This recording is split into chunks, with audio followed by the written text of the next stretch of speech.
Hello everyone, welcome back to my new video. आज हम एक न्यू ड्रामा एक्सप्लेन करने जा रहे हैं, न्यूटोपिया, जो कि एक कॉमेडी और ज़ॉम्बीज़ वाला ड्रामा है, बहुत फनी भी है। स्टार्ट करते हैं। शुरू में हम कुछ लोगों को भागते हुए देखते हैं और उन्हें हम शैडो में एक दूसरे को काटते भी, जो कि ज़ॉम्बीज़ होते हैं। अब होती है एपिसोड की स्टार्टिंग। हम मिलिट्री के ऑफिसर ली जे यून को देखते हैं, जिसे मिलिट्री से डिस्चार्ज मिलता है। वो पुल पर होते हैं कि हम एक लड़की को देखते हैं, जो कि कोई नहीं, ब्लैकपिंक की जिस्सू है। वो साजन ली की गर्लफ्रेंड है योनजू। ली योनजू के पास भागकर जा रहे होते हैं और योनजू उन्हें हाई कर रही होती है, बट जेयून उसके पास पहुंच नहीं पाते क्योंकि वो रियल नहीं होता। दरअसल वो सपने में होते हैं।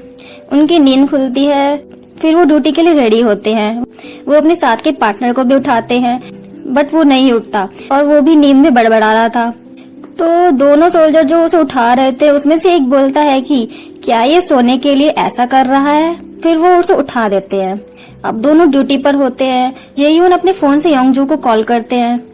योंगजू भी सो रही थी, वो बहुत देर तक कॉल पिक नहीं करती है। उसका फोन रिंग करता है, जिसकी वजह से उसकी सिस आके योंगजू से कहती है कि अगर उसने उसे मना नहीं किया रात को फोन करने से, तो वो उससे उसे कभी मिलने नहीं देगी।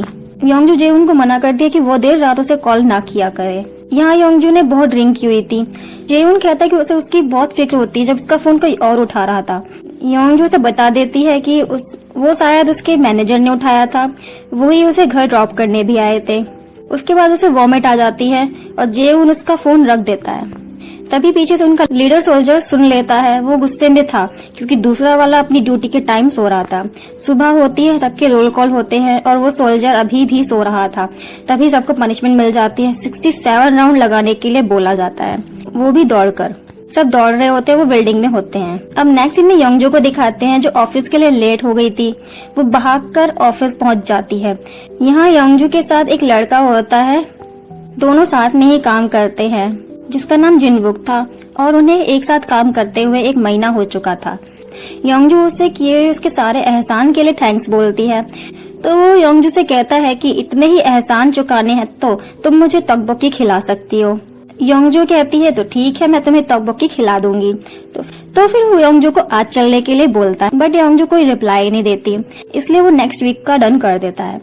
अब उधर मिलिट्री वाले अपनी ट्रेनिंग स्टार्ट कर देते हैं। ट्रेनिंग पूरी रियल लग रही थी। तो उसमें से 2 सोल्जर्स को मिसाइल लाने के लिए बोला जाता है। तो दोनों मिसाइल गिरा देते हैं और कहते हैं सब मारे गए। इस बात के लिए जो उनका हेड होता है वो बहुत गुस्सा होता है, तो वो उन सबको पनिश करता है। उन्हें पनिशमेंट मिलती है कि ग्राउंड फ्लोर से 77 फ्लोर पर आना है विदाउट लिफ्ट यूज किए। सारे बिना लिफ्ट के स्टेयर्स पर ऊपर जाते हैं। सब बुरी हालत में ऊपर पहुंच जाते हैं और वहां उन्हें उनका लीडर फिर से पनिश करता है, क्योंकि उनकी वजह से उसे भी पनिश होना पड़ा, जो कि उन्हें लीड कर रहा था। और अब जो सो रहा था ऑन ड्यूटी, उसका नाम इन्हो था, और जो कॉल कर रहा था उसकी वजह से सबके फोन ले लिए जाते हैं। यहाँ योंगजू जेयून को मैसेज ड्रॉप करती है और सब कुछ लिख देती है। यहाँ सब सोल्जर्स अपना फोन सबमिट कर रहे होते हैं। इसमें से जेयून अपना फोन देने लगता है कि योंगजू का मैसेज दिखाई देता है। जेयून उस मैसेज को पढ़ लेता है। अब एक सोल्जर आता है सबको खाने का बोलने। उसे किचन में जाने के लिए किसी की हेल्प चाहिए होती है, क्योंकि उसे डिलीवरी करनी थी। तो जेयून इशारे में बोलता है कि उसे जाना है।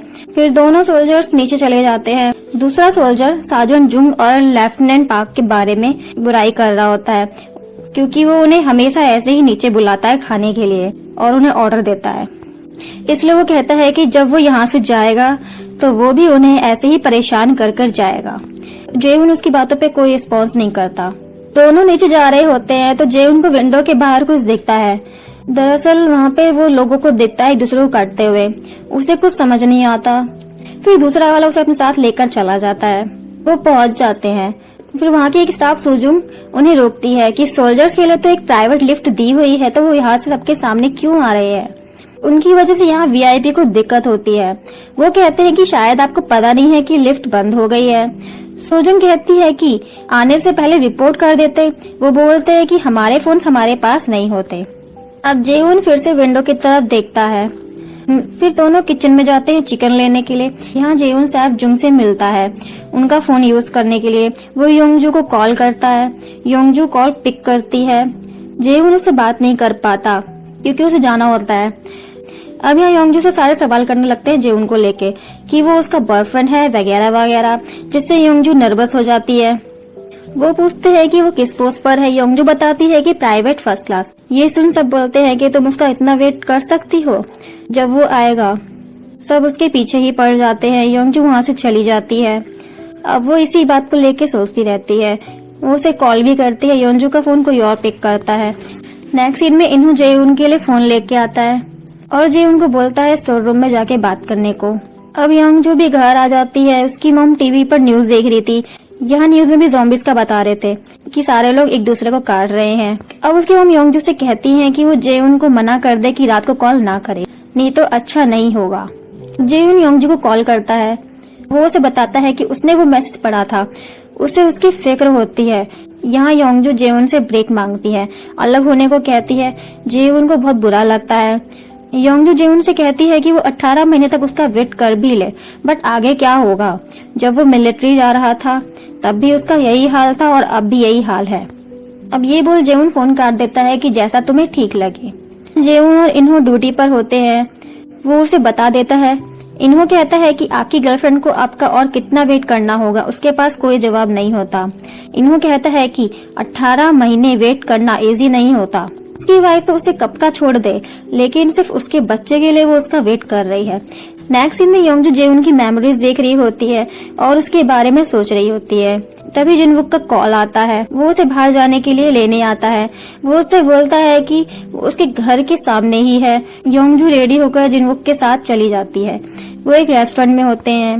वो कहती है कि यहाँ का सारा पे वो करेगी, बट जिनवुक मना कर देता है। वो उसे पे नहीं करने देता। दोनों डिनर करते हैं। जिनवुक कहता है कि चलो तुम थोड़ा मुस्कुराई तो, जब से ये आई हो पूरे रास्ते मुंह फुला रखा है। जिनवुक कहता है कि क्या तुम्हारे बॉयफ्रेंड से तुम्हारी लड़ाई हुई है। तो योंगजू कुछ बोलती नहीं है। उसके थोड़ी देर बाद ही जेयुन का कॉल आता है। योंगजू कॉल पिक नहीं करती। उधर जेयुन कहता है कि चाहे वो फोन मांगे तो भी उसे फोन नहीं दे। अब योंगजू जब जेयुन का वॉइस मैसेज देखती है तो वो वॉशरूम जाकर उस मैसेज को सुनती है जिसमें जेउन ने ब्रेकअप के लिए बोल दिया था। योंगजू बहुत रोती है और कॉल भी करती है, बट कॉल नहीं लगती। अब दोनों घर जाते हैं। जिनवुक उससे पूछता है कि तुम घर कैसे जाओगी। वो कहती है टैक्सी लेकर मैं घर चली जाऊंगी। तभी जिनवुक योंगजू से कहता है कि मैं तुम्हें मिलिट्री बैरक्स तक लेकर चलता हूँ। यहाँ जेउन और इन्हो को पेट्रोल लाने के लिए भेजा जाता है। दोनों जा रहे होते हैं। उन्हें फिर से वही स्टाफ मिलती है, सुजोंग। वो उनसे कहती है कि फिर से यहाँ से आ रहे हो। तो जेउन बताता है कि आपको शायद पता होगा कि लिफ्ट खराब है। यहाँ इन्हो सुजोंग से एशिया अवार्ड शो के कहता है कि ये 4 बजे स्टार्ट होगा, क्या तुम्हें पता है। वो बोलती है कि हाँ पता है। तो इन्हो कहता है कि वो यहाँ कब तक आएंगे। सोजोंग पूछती है कि आपको क्या उनसे काम है कुछ। इन्हो कहता है कि नहीं, मैं उन्हें जानता हूँ और उन्हें हेलो बोलना चाहता हूँ और उन्हें कुछ बिजनेस टिप्स देना चाहता हूँ। जियोन कहता है कि तुझे क्या हो गया। इन्हो कहते हैं कि आप ALX एंटरटेनमेंट को नहीं जानते, लास्ट टाइम मैंने बताया था ना आपको। जेउन कहता है कि हाँ मैं जानता हूँ। सोजोंग को गुस्सा आता है, वो उन पर चिल्लाती है। यहाँ योंगजू और जिनवुक आ रहे होते हैं। जिनवुक उससे बात करने की कोशिश करता है, बट योंगजू कहती है कि हमें और कितना टाइम लगेगा पहुँचने में। जिनवुक कहता है कि बस पहुँचने ही वाले हैं। जिनवुक उससे बोलता है कि चाहे कुछ भी हो जाए वो उसका साथ देगा और उसके साथ खड़ा भी रहेगा, चाहे कुछ भी हो। तभी उनकी कार से एक आदमी टकरा जाता है और उसका सिर कार में घुस जाता है और उस आदमी की एक आंख योंगजू की नेक पर होती है। योंगजू उसे देख बहुत बुरी तरह चिल्लाती है। उधर जेउन की नजर फिर से विंडो के बाहर पड़ती है। वो देखता है कि एक प्लेन उनकी तरफ आ रहा होता है। वो बिल्कुल उनके सामने होता है। सब चिल्लाते हैं और ये एपिसोड यहीं खत्म होता है। मिलते हैं नेक्स्ट वीडियो में आगे की स्टोरी जानने के लिए। Thank you for watching.